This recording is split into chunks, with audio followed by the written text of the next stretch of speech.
Na sziasztok srácok! Szóval most jövök a moziban, megnéztem James Gunn Supermanjét, és hát erről van mit beszélni.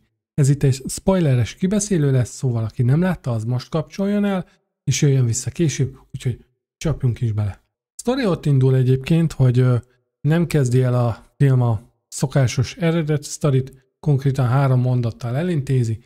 300 éve vannak metahumának a Földön, 30 éve került Superman a bolygóra, és 3 órája megküzdött valakivel, aki végül legyőzte őt. És itt egyébként egy kicsit csavartak a sztorin is. Itt Clark Kent magáról nem is tud túl sok mindent, csak annyit, hogy a Kryptonról jött, és ugye az üzenet, ami a mentőkapszulában volt, az egyik fele sérült, úgyhogy csak az elejét tudja újra és újra meghallgatni, ami ugye arról szól, hogy mentse meg a világot, segítsen az embereknek. Ami plusz nekem nagyon tetszett már itt a film elején, hogy a kriptoniak nem angolul beszélnek Clarkhoz, hanem kriptoni nyelven, tehát végre nem az van, hogy mindenki angolul beszél, úgyhogy ez nálam egy plusz pont volt. Ugye rögtön egy pofás jelenettel indultunk, Superman becsapódik a földbe, el van törve keze lába, Krypto jön és elvonszolja az erődbe, természetesen előtte jól megugrálja. A robotok feltöltik napenergiával, majd egyből vissza is tér Metropolisba, hogy megküzdjen a boráviai pöröllyel. De persze később ez kiderül, hogy az egész csak egy beeltetés, mert az egész balhét Lex Luthor tervezte, és a pörölyös karakter valójában Ultraman, de erről majd még később beszélek. Ezután ugye belelátunk a Daily Planet mindennapjaiban, megismerjük Jimmy Olsent, aki most nem a tipikus erőlködős fotós figura, hanem sokkal visszafogottabb. Lois meg is kérdezi itt Clarkot, hogy miért csak neki ad interjút Superman. Természetesen ez gyorsan kiderül később, hogy az egész csak egy színjáték volt, hiszen Lois már tudja Clarknak a titkát. A két karakter közötti dinamika egyébként egész jó. Mondjuk bevallom őszintén, nekem Loisnak a karaktere egy kicsit olyan sótlan volt, tehát pont annyit szerepelt, amennyit kellett. Úgyhogy nem tudom, nekem annyira nem jött át az ő karaktere, tehát olvastam azt, hogy sokan írták azt, hogy ő milyen jó riporter, meg pörgős, stb. Én ezt itt egyébként annyira nem éreztem, viszont amikor ugye próbál interjút adni neki Clark, ugye egy kicsit össze is szólalkoznak, mert Lois mondhatni ízérvekkel próbálja arról meggyőzni, hogy nem avatkozhat be csak úgy más országoknak a belpolitikájába, mert ugye Amerikát képviseli, nyilván Superman erre csak annyit reflektál, hogy ő csak életeket akar menteni, úgyhogy ezt a vonalat is hozza. Természetesen Lex emberei közben betörnek magányerődjében, élük a Lex-el, leverik a robotokat, feltörik a kriptoni gépeket, bizonyítéket szerezzenek arra, hogy Superman veszélyes lehet a Földre, Lex terve pedig ugye az, hogy legyen jogalapja azért, hogy megölhesse. Ahhoz, hogy Supermant lekössék, kiengednek egy kis szörnyet, ami elég gyorsan ilyen kaiju méretűre növekszik, és egyébként nekem ez is tetszett, hogy amikor úgy az éjszaka leple alatt kiengedték ezt a kis 50 centis kis szörnyekét, majd egy snit, és akkor ugye már megkaptuk ezt a nagy 300 métereset, tehát itt nem kezdtek el itt az idővel pöcsölni, hogy megmutassák azt, hogy ő most 1 méteres lesz, 2 méteres, stb., hanem egyből belecsaptunk is a lecsóba. És egyébként itt tetszett meg szintén az, hogy itt Superman igazán Superman, tehát semmilyen élőlénynek nem akar ártani, még ennek a nagy kaiju-nak se, csupán csak le akarja győzni, és itt jön képbe a 3 új karakter, ugye az igazság bandája, persze később még ezzel viccelődnek is, hogy ez még nem végleges ez a név. Itt ismerjük meg ugye Guy Garnert, mint a zöldlámpást, ugye Mr. Tökéletest, és a sólyomlányt. Hát nekem egyébként a sólyomlány karaktere nagyon nem jött át, nem tudom, keveset szerepelt, de nekem még az is sok volt. Tehát ezek a támadás előtti ilyen sas rikoltások nekem az első alkalomban még annyira nem, de amikor már így 5-szörre ellövik, az már engem nagyon idegesített. Úgyhogy az ő karaktere annyira nem volt szimpatikus, de a többi egyébként meglepően jó volt, és féltem attól egyébként a trélereket nézve, hogy túl zsúfolt lesz a film, de hál' Istennek ez nem így volt. Ugye szerepeltek összesen azt hiszem 10-15 percet, tehát pont annyit.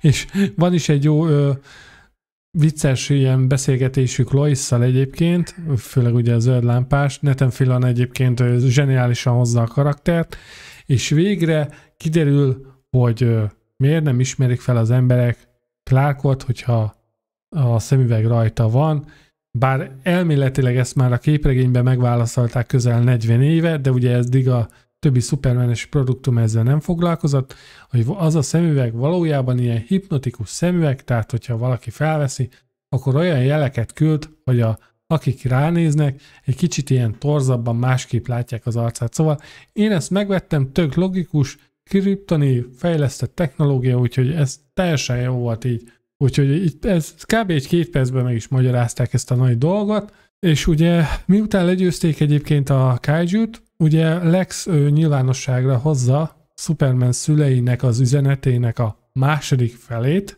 Valójában Supermant azért küldték a Földre, hogy meghódítsa a Földet.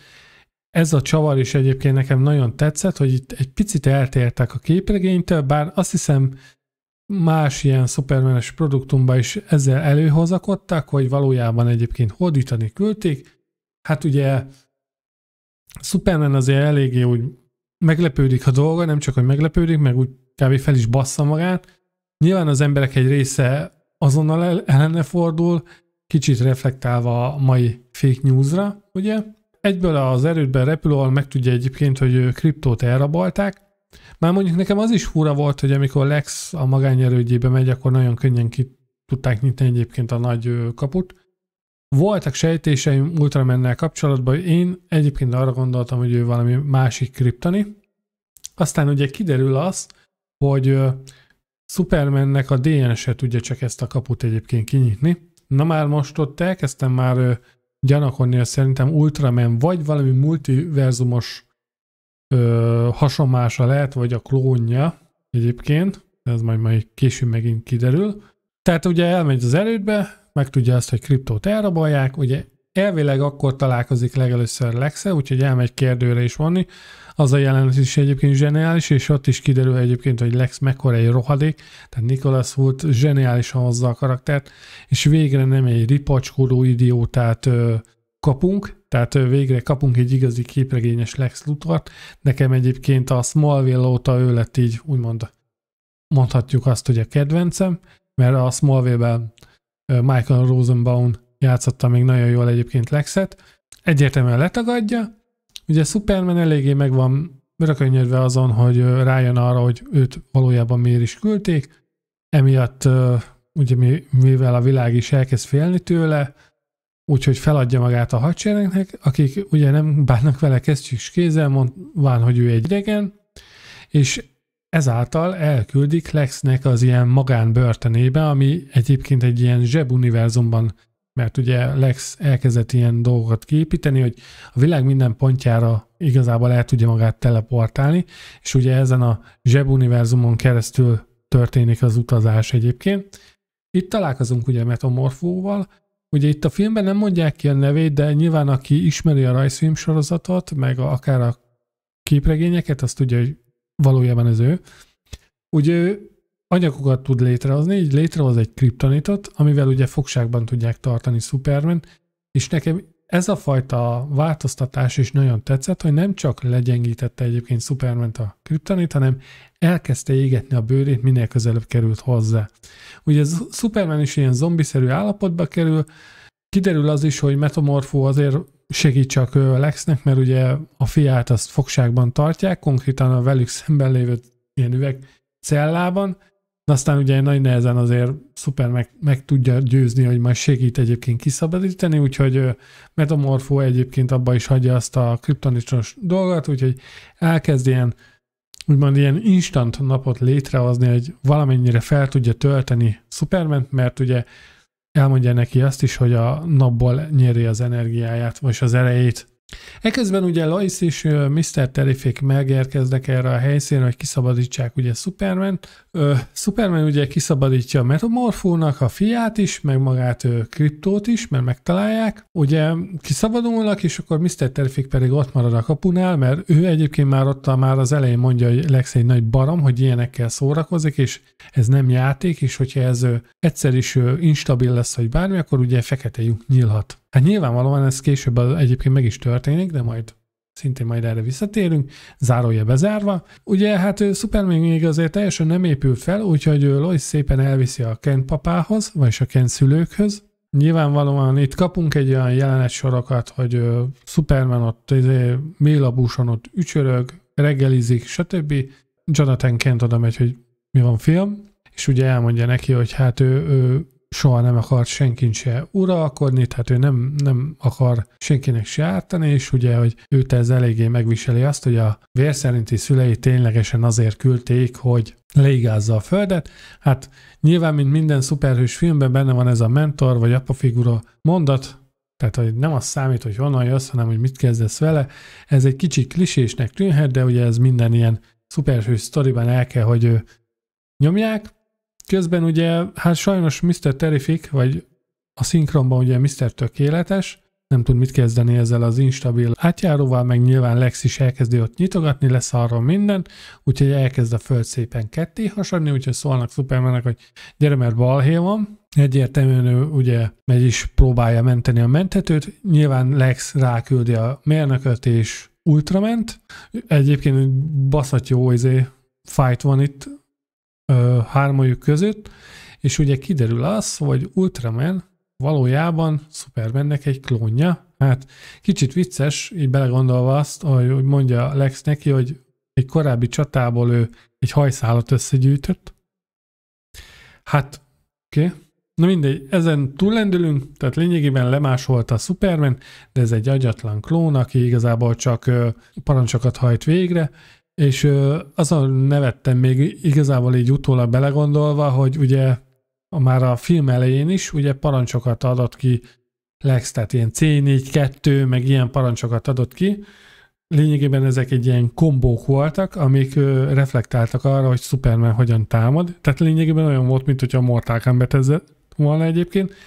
De ötletes volt egyébként a megoldás, szóval egyébként így tudta irányítani ezt a klónt, azért is volt annyira erős, mert amúgy itt is megmutatták azt, hogy Lex egyébként nem egy hülye gyerek, tehát eléggé eszes, túlzottan is, meg nagyon gonosz.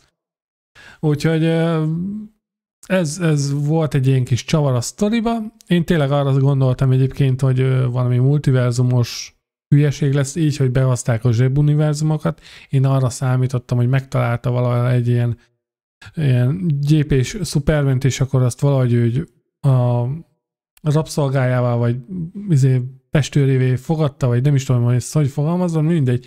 Ez a száva se volt annyira rossz. Ugye ott elkezd Ultramannel utána fájtolni, hát az bődületesen jó volt, nagyon jók voltak egyébként a koreográfiák, meg úgy maga az egész zenei aláfestéssel együtt nagyon dinamikus volt az egész harc. És én egyébként arra számítottam, mikor még a trailert néztem, hogy valami kriptoni invázió lesz, hogy azért lesznek olyan sok repkedő emberek. Hát ugye nem, mert ugye Lexnek van egy ilyen kis magán hadserege, én csak úgy neveztem el őket, hogy a temus vasemberek, mert lényegében emberek ilyen vasemberszerű páncélban. És ugye miután ideiglenesen ugye Ultrament legyőzte, akkor hát nem is tudom, vagy 50-en biztos jöttek. És akkor én arra gondoltam, na itt most lesz egy kurva jó fight, meg minden, és akkor még mondják is, hogy megölni, és akkor Superman ilyen full lazán mondja, hogy na, hát sok szerencsét hozzá. Hát az valami bődületesen kurva jó volt az a jelenet, hogy felrebből a csávónak kiveri a fogát, ott elkezd, tehát ezzel a kicsi a rakásai rámennek, ő elkezd kurva gyorsan pörögni, hogy lepergeti magáról őket, majd a hőlátással is elkezd körbe-körbe lézerezni, azok meg potyognak le, mint a legyek. Zseniális volt az a jelenet. Nekem az nagyon tetszett, főleg alatta a zene is, az nagyon odabaszott. Nyilván ugye még a második fight volt még ugye Ultramannel, hát ott volt egy jó kis váltörés is, vagy ilyen válkiakasztás, hát az, még az ideg is beleállt, még a combomba is egyébként, zseniális volt egyébként az a jelenet. és végül is legyőzi úgy, hogy bedobja ebbe a fekete lyukba. Arra számítok, bár azt mondta Gunn, hogy aki ebbe az univerzumban meghal, az véglegesen meghal, tehát nem fog visszatérni, bár ugye nem láttuk őt meghalni, és ugye Ultraman, én arra tudok csak gondolni, hogy átkerül a Föld 3-ra, és akkor valahogy így megtanul beszélni, vagy nem tudom, tehát így észhez tér, és akkor ő lesz ott a gonosz, úgymond gonosz Superman. Hát, hogy majd ezt tovább fogják bővíteni, nem gondolnám, meg lehet, hogy már egy kicsit bőrlehúzás lenne, de ez a filmvégi fight, ez nekem nagyon bejött. Tehát én merem azt mondani, hogy dinamikusabb is volt, mint az Acélember. Független attól, hogy én ezt a filmet a mai napig nagyon szeretem. Ugye hát a végén Lex bűnössége lelepleződik, ugye, mert ugye Japuriának a fejét akarta igazából megszerezni, tehát az volt az egésznek a kiinduló pontja, hogy Superman-t így kiiktassák, hogy ez megtörténhessen. Ugye ez az egész lelepleződik, nyilvánvalóan happy end a vége, ugye, és lecsukják. Na hát, amire egyébként nem számítottam, és egyébként 2 cameo karakter is feltűnik a filmbe, az egyik ugye az a Pacemaker, igazából őt csak így a tévében mutatják, a második pedig maga Supergirl, mondjuk én arra gondoltam, hogy majd a stáblistás jelenetben megjelenik, nem, egyébként a film végén jelenik meg, és kiderül, hogy ő nagyon szeret bulizni, és mivel ugye a vörös nap miatt nincs erejük, így be tud rúgni, úgyhogy ő most ilyen kis lázadó tini, ugye hát nyilván a filmben mondja azt is, hogy egyébként Superman, hogy Kryptóra csak vigyáz, ő nem az ő kutyája, hát nyilván kiderül, hogy egyébként Supergirlnek a kutyája. Az a jelenet is zseniális volt, hogy konkrétan beesik az egész erődbe, bezúzza ott a tetőt is, és akkor még számon kéri Superman-t, hogy miért rakták arrébb a bejáratot, ő megmutatja, hogy valójában mindig is ott volt, tehát ugye nyilván kész volt, be volt már mindenezve, és akkor még a kutya is úgy nekiugrik, hogy örül, és akkor ott beleveri szó szerint a betonba, az meg ott röhögcsél, tehát én azért ott nevettem egy jó nagyot.